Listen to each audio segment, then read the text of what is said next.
You know, it's going to come a time, which the time is already here, that you're not going to be able to rely on anybody to protect you but you, because the police in America have been neutered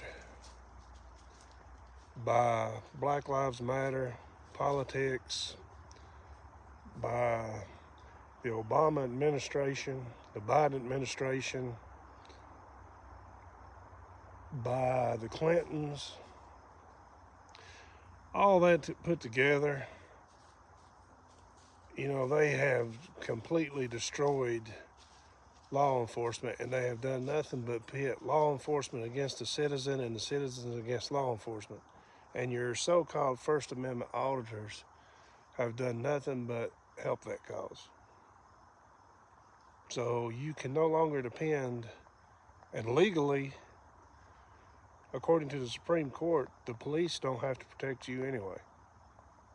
If it's risking their life, they really don't have to.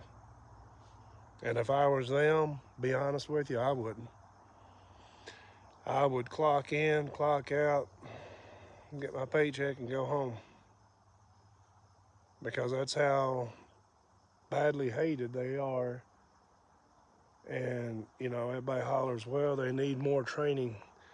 You had 18 years to train your child to show respect.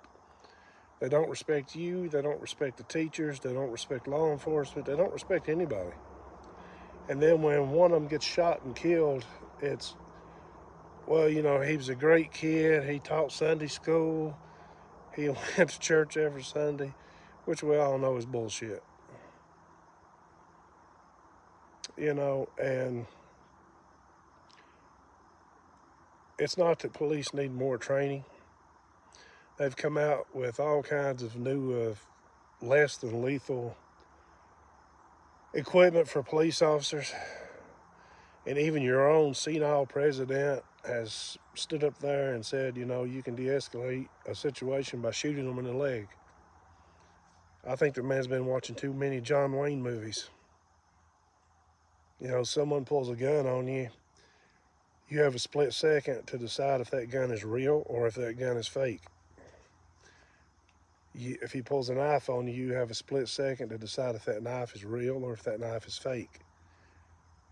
Do you really want to rely on something like the bolo wrap or a taser that may or may not work because of all the bulletproof vests that are being sold out here to the general public? Everybody wants to jump on the gun bandwagon. Well, a cop has to shoot you 15 times now because he don't know if you're wearing a bulletproof vest or not. I mean, that's just a reality. You have to shoot now until the threat is neutralized because you can't tell if they're wearing a bulletproof vest or not. You don't know if they've got body armor on or not. You've had Black Lives Matter show up at rallies in full combat gear. So, like I've said before, there's about 20 basic questions that you have a split second to answer. And if you don't like the police, then disband them, let your counselors handle it. Let your case managers handle it. Because if you talk to any expert in the field of de-escalation, all of them will tell you the same thing. It doesn't always work.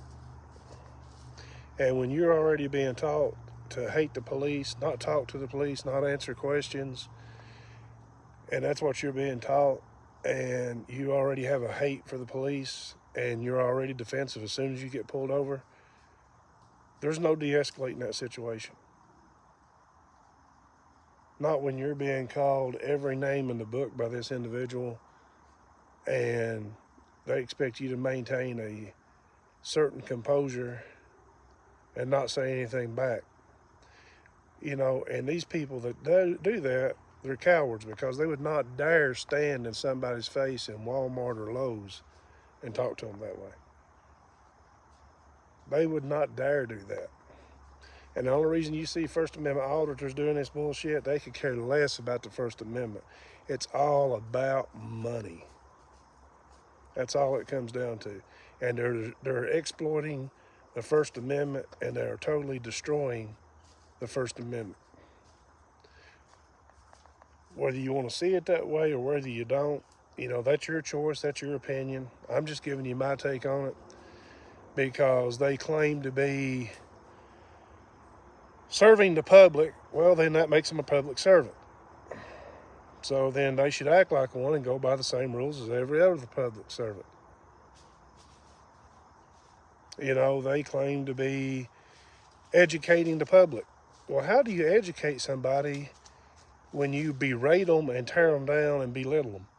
If that was your child in school being treated that way by the teacher, would you stand for it? Would you think that that's okay?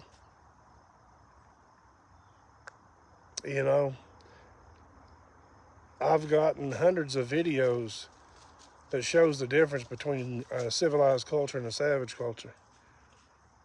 And I'm going to download some of these videos as an example. And you can make a decision for yourself. But the best thing I can tell you as far as advice right now is to keep your head on a swivel, stay armed, and be ready to protect yourself and your family. Because it's coming down to a time, and like I said, that time's already here, to where you're not going to be able to rely on anybody. Because we are putting handcuffs on the police, and we're changing laws that are making it easier for criminals, and that seems to be what people want.